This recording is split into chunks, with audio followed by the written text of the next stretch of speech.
Welcome to the next edition of In the Director's Chair.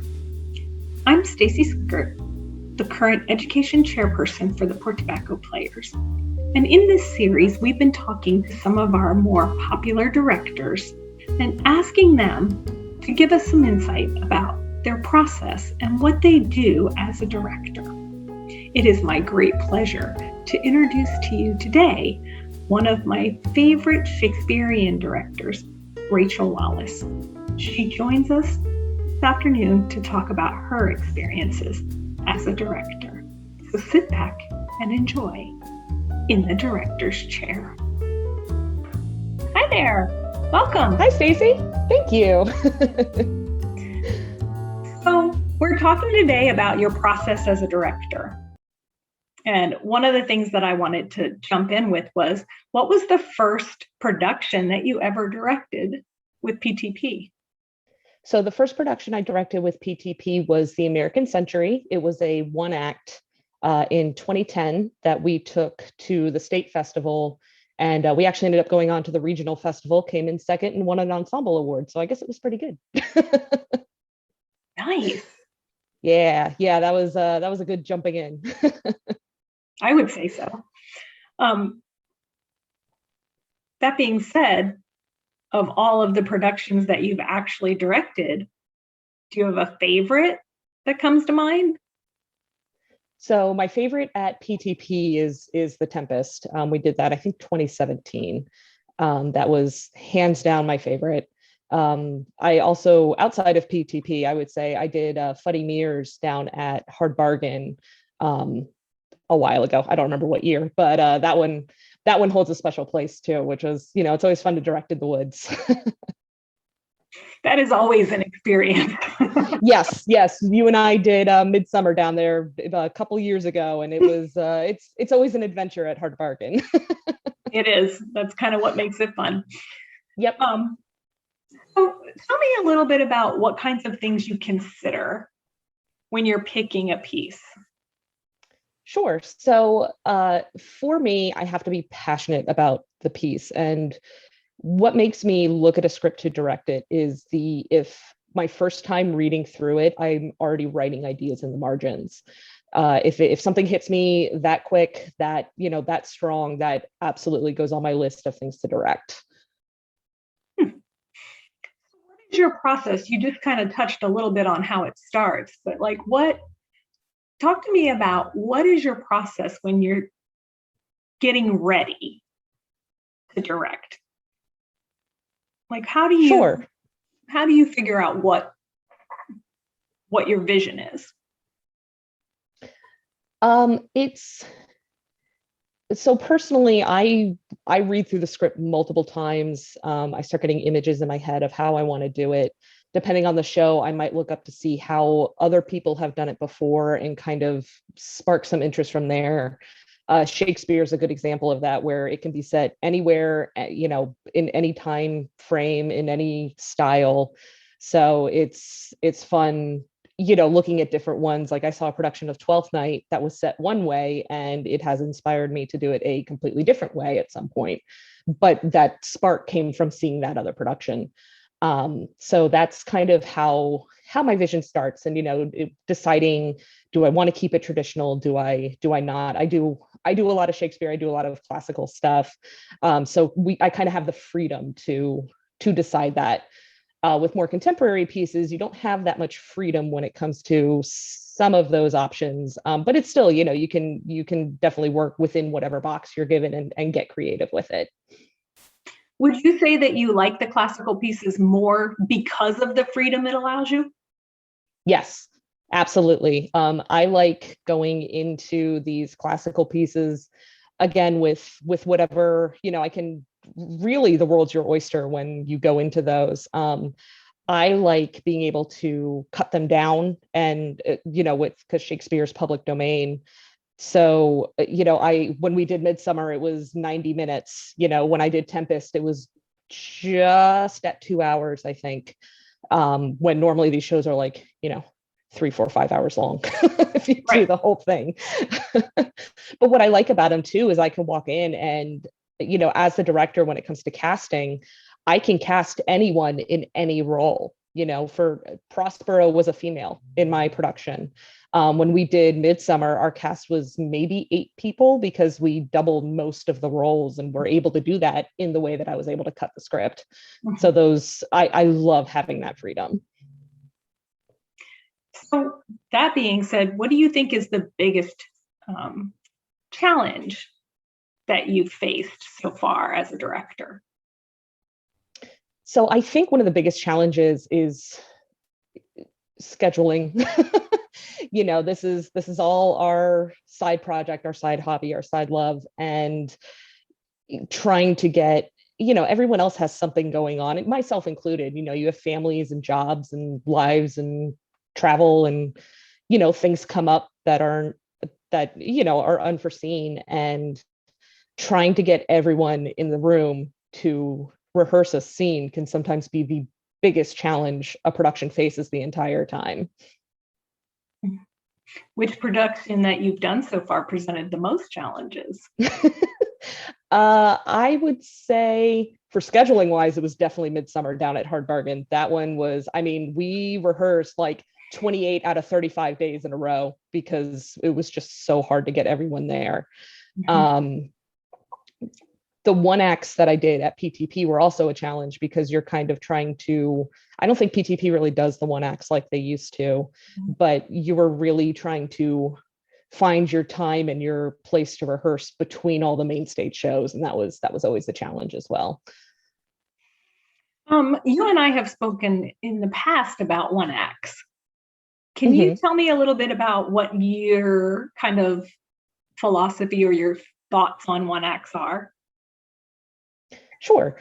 What I love about them is that because they're short, sweet, and to the point, that they're a great place to start as a director. I lucked out. I majored in directing and stage management. So I had already directed both one acts and main stage shows before coming back to PTP and starting to direct. But starting there is a great way to start, especially in a new space with a new process. Because there's not, they tend to be small, they tend to be low tech, they tend to be small cast, and it's a great stepping stone for people who are interested in directing.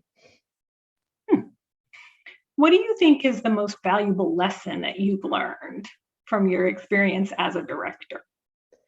How to communicate with multiple different people in multiple different ways. Two people don't communicate the same, and you have to, as the director, you're kind of the translator. You're trying to figure out, going from what's in your head out your mouth to that person and having them understand what you're trying to communicate to them.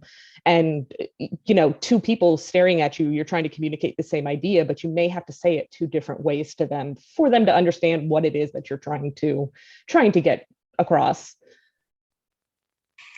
So talking a little more about communication. Tell me how you communicate your vision to your team. Like, what is your process when you have a vision for a show? How do you share that out?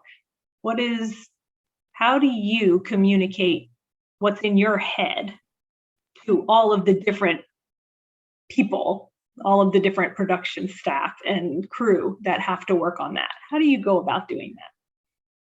So I tend to meet with everyone individually first before bringing them together. And I'll kind of have a short, sweet, 1 paragraph. This is what I'm thinking for this production. And then the next thing out of my mouth is, what do you think? Everyone who's involved with PTP has a very unique set of skills, usually wears more than 1 hat at some point. And they may bring something to the table that I didn't even think about, and they're going to know more about their area of expertise than I am. Lisa McGee is someone who I've worked with a couple times now with costumes, and she brings so much to the table, when she knows you give her, you open the door and she's going to take off running and she's going to have some great stuff to bring to you. But it's that way with everyone. I've worked with Ted a lot on lighting, and he'll do things I'm not even thinking about, and everyone that I work with, and plus it's community, and everyone should have a chance to kind of flex their creative muscles and have that opportunity to be heard and do what they want to do as well within a production. So for me, it's very collaborative. So is there a scene that you've staged that ranks among your favorites? Yes. During Tempest, all the Caliban scenes were absolutely my favorite to rehearse. Anthony is a delight to work with all the time. And Ben and Quentin just bring so much comedic energy to the table that those were the most fun to rehearse and a lot of fun to watch. In Tempest also, the last scene in the show, we decided that when Prospero lost her magic, that she was no longer able to see Ariel. And Kristen Page Kirby and Caitlin were the two actresses on stage for that, and they just played it beautifully. Those were probably my favorite two for there. Outside of that, Much Ado About Nothing, we reworked the wedding scene right during Tech Week, like 3 days before we were opening, and just being able to rework it that quickly and it worked that well. It's one of those moments where you kind of pat yourself on the back. Nice. What's a show that you would love to direct? I mentioned it already, but 12th Night is very high on my list. I'd love to do Othello. Is there a director that you've worked with who has inspired you? The two names that come to mind immediately are Jim Carpenter and Jim Clyley. I was very lucky. I caught Jim Carpenter his last year of teaching, and when he first got to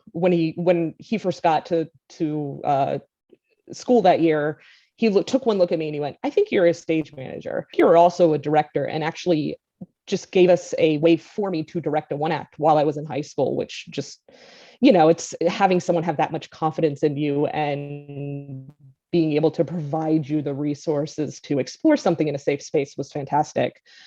Jim Clyley was a mentor for years and years and years. We were actually we directed Much Ado About Nothing. He was the director, I was the assistant director.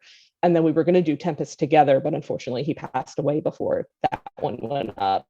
So that's why I talk about that one so much. But every director I have ever worked with, I've learned something from. And the benefit of being a stage manager for so long was that is the best place to sit and watch a director. Mm-hmm. Yeah, it sure is. Attest to that. Well, I've enjoyed chatting with you this afternoon, and I appreciate your time, but I don't want to keep you. What closing thoughts do you have as a director? And I know, fingers crossed, in the middle of COVID, we're going to get back to something soon, hopefully. What kind of closing thoughts do you have, Rachel? Sure. I would say that make sure you love what you're doing if you're directing. This is community. Why do it if you don't love it? That's why I tend to go a little bit extra time between directing. Not that directing every year isn't great, but I really need to be in love with what I'm going to put on stage. Saying it to myself and saying it to others, make sure you're always loving what you're doing and you're putting a lot of love into what you're doing. And I'm directing Ernest, I hope, next year. So come see it. I'm very excited for that. Me too. Well, thanks for talking to me today. Absolutely. Thank you for having me. Of course. Take care. See you soon. Hopefully. Yes. Hopefully.